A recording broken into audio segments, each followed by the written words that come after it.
अपने सपनों की आशिया को दे एक नई पहचान माँ भवानी डेकोर प्राइवेट लिमिटेड के साथ, जो है authorised distributor of Kajaria.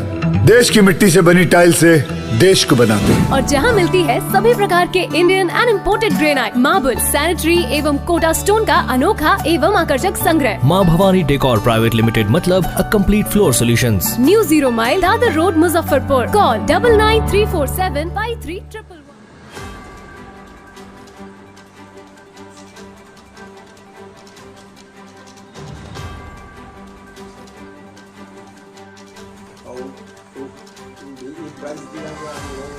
Global symposium के अवसर पर 146 देश के रिप्रेजेंटेटिव उपस्थित। मुजफ्फरपुर उत्तर बिहार की अघोषित राजधानी मुजफ्फरपुर है और उत्तर बिहार में बहुत पॉपुलर हो रहे हैं और समाजसेवी के रूप में जाने जाते हैं।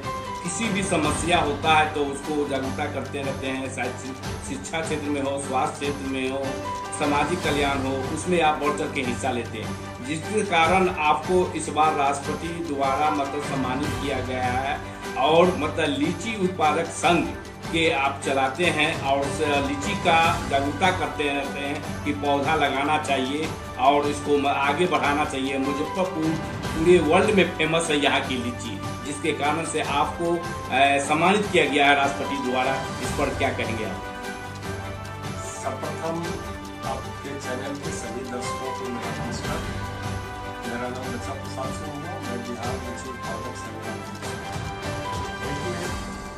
मुजफ्फरपुर या बिहार की शाही लीची तो पूरे वर्ल्ड में फेमस आज से नहीं, सब दिन से फेमस है, लेकिन हमने इसकी पहचान दिलाने के क्षेत्र में काम किया। सर्वप्रथम 2016 में मैंने जीआई टैग के लिए कोशिश शुरू किया और 2018 में हमको जीआई टैग अक्टूबर में मिला। तो शाही लीची को जब से जीआई टैग मिला तब से हमारी इसकी विशेष पहचान हो गई और पूरे देश दुनिया में हम नाम हो गया। फिर जब प्राइम मिनिस्टर द्वारा वन डिस्ट्रिक्ट वन प्रोडक्ट के अंतर्गत जब मुजफ्फरपुर को लीची के लिए स्पेशली नोटिफाई किया गया, तो हमसे वर्ल्ड बैंक के लोगों ने भी संपर्क किया और एक्सपोर्ट इंपोर्ट बैंक ने भी संपर्क किया। तो उन लोगों ने आकर के हमको संसाधन उपलब्ध कराए। तो कृषि क्षेत्र बहुत बड़ा है, लेकिन कृषि क्षेत्र में हम देख रहे थे कि काम करने वाले लोगों की संख्या कम है, इसलिए हमने इस क्षेत्र को चुना। खुद मेरा भी बागान है, बहुत कम कीमत पर बिकता था, लेकिन जब से हमने मेहनत की है, अन्य कंपनियों को बुलाया है, तब से अब क्या है कि बागान पर ही इस वर्ष 70 रुपए से शुरू हुआ और 100 रुपए केजी तक की लीची बिकी है। तो मेरा तो एक महज प्रयास है और इस प्रयास को यदि रिकॉग्निशन मिला है तो इसमें सरकार की महानता कहिए या समाज के लोगों की अच्छी भावना कहिए, मैंने तो इसके लिए खासकर कुछ नहीं किया।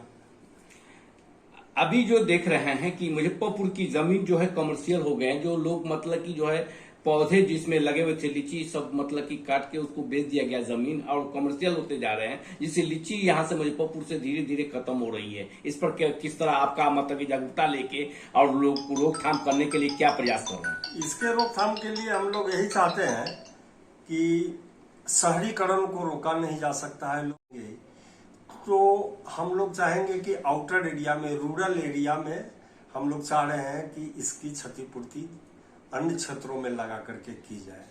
ये रोकना हम लोगों के बस की बात नहीं है।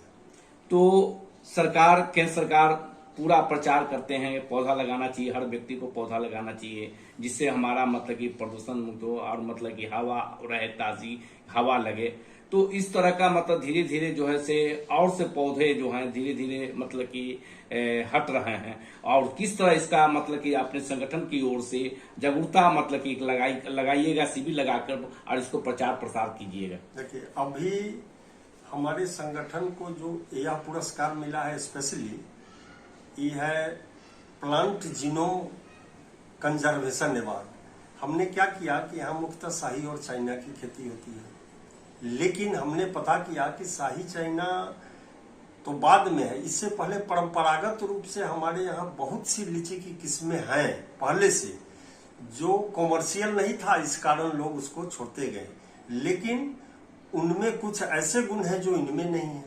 उनमें परिवर्तित जलवायु के प्रति ज्यादा प्रतिरोधक क्षमता है, और वो कुछ प्लांट ऐसे हैं जो अगस्त में होते हैं तैयार फसल, तो उन लोगों को लोग छोड़ रहे थे। ऐसे हमने 12 किस्मों का कलेक्शन किया है, जिसमें गंडकी संपदा है, गंडकी योगिता है, गंडकी लालिमा है, अर्ली वेदाना है, लेट वेदाना है, लौंगिया है, लौंगान है, पूर्वी है।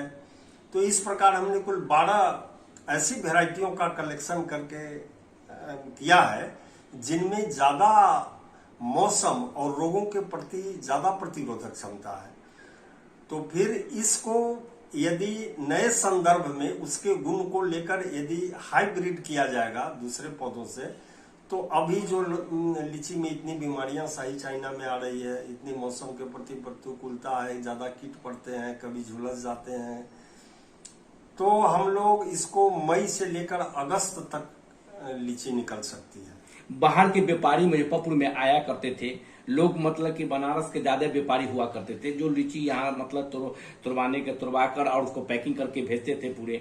और इस तरह के बाहर के व्यापारी आना अब बंद कर दिए। आप बोलते हैं कि अब लीची में मतलब कि तरह तरह के बीमारियां हो गए हैं, कभी पौड़वैया ले मारता है, कभी पछिया हवा ले मारता है, इस तरह का होता है, पिलुआ हो जाता है, इस तरह का मतलब कि लोग बोलते हैं कि इसमें घाटा लग जाते हैं। अब मतलब जूस का भी मतलब कि जो से होता है, जो लीची का जूस बनाकर मतलब तरह तरह के मतलब कि जो से प्रोडक्ट बना के, फूड प्रोडक्ट बना के मतलब लोग बेचते हैं, ये करते हैं। तो किस तरह आप मतलब कि आगे बढ़ाइएगा इसको? देखिए, बनारस के व्यापारी सही है कि बहुत से कारणों से हट गए, लेकिन अब यहाँ ही इतने बड़े बड़े व्यापारी हो गए हैं अपने यहाँ, जो एक एक व्यापारी 2 से 5 करोड़ तक का लीची का फल बाहर भेजते हैं। बहुत गौरवान्वित महसूस किया, चूंकि यह हमारे लिए अनएक्सपेक्टेड था। इसकी हमने कल्पना कभी नहीं की थी कि हमारे काम का इवैल्यूएशन गवर्नमेंट ऑफ इंडिया द्वारा हो रहा है और वहां तक भी एक सामान्य आदमी जा सकता है। ये मैंने सोचा नहीं था, इसलिए स्वाभाविक है कि मैं अत्यधिक गौरवान्वित और आश्चर्यचकित भी हुआ। तो किसान भाइयों से क्या अपील करना चाहेंगे कि जो लीची उत्पाद को आगे बढ़ाया जाए? हम किसान भाइयों से मिल करके उनको यह जानकारी देंगे कि इसकी बहुत सी प्रजातियां जो दुर्लभ है और विलुप्ति के कगार पर है, उनमें भी जो गुण है उन पौधों को भी आप लगावें, ताकि 15 जून के बाद जो लीची का सीजन खत्म हो जाता है तो अगस्त तक चले, तो उस समय तो 15 जून के बाद तो इसकी इतनी कीमत मिलती है। जो हमारे बाद तैयार होता है उत्तराखंड और पठानकोट का, पठानकोट वाले के बगान में बिक्री है 150 रुपए केजी। तो हम किसान भाइयों से अपील करेंगे। एक और आफत अभी आ गई है, एक स्टिंग बग नाम की एक बीमारी आ गई है यहाँ। वो पत्ता ही खा जाता है शुरू में ही। अब पत्ता ही जब शुरू में जब निकलता हुआ जो कोपल है उसी को खा जाता है, तो फिर पत्तियां नहीं होगी तो उसमें फल और फूल और फल कैसे आएंगे। तो अभी राज्य सरकार से हमारी जा रही है बातचीत होने कि इसमें सामूहिक प्रयास की जरूरी। इंडिविजुअल कोई किसान अपने बगान से में छिड़काव करके भगा दे सकता है, लेकिन वो बगल के बगान में चला जाए। इसको चारों तरफ से घेराबंदी करके और तब इसको, नहीं तो यह ऐसा संकट आया है कि लीची को नामो निशान मिटा देगा, इतनी बड़ी बीमारी है, टिड्डी दल की तरह है। राज्य सरकार से मांग कर रहे हैं कि इसको ध्यान दिया जाए। परिचय बताया जाए। मेरा नाम बच्चा प्रसाद सिंह हुआ, मैं बिहार लीची उत्पादक संघ का अध्यक्ष हूँ और लीची किसानों के हित में कार्य करता हूँ। पढ़ा है कि जब गणेश चतुर्दशी हमारे देश में मनाया जा रहा है और किसी शुभ कार्य में हम लोग गणेश जी की वंदना के बाद ही शुरू करते हैं, इसलिए गणेश उत्सव के अवसर पर आप सभी लोगों और सभी दर्शकों को आपके चैनल के मैं शुभकामना देता हूं और गणेश जी से उनके प्रति आशीर्वाद की आग्रह करता हूं। धन्यवाद।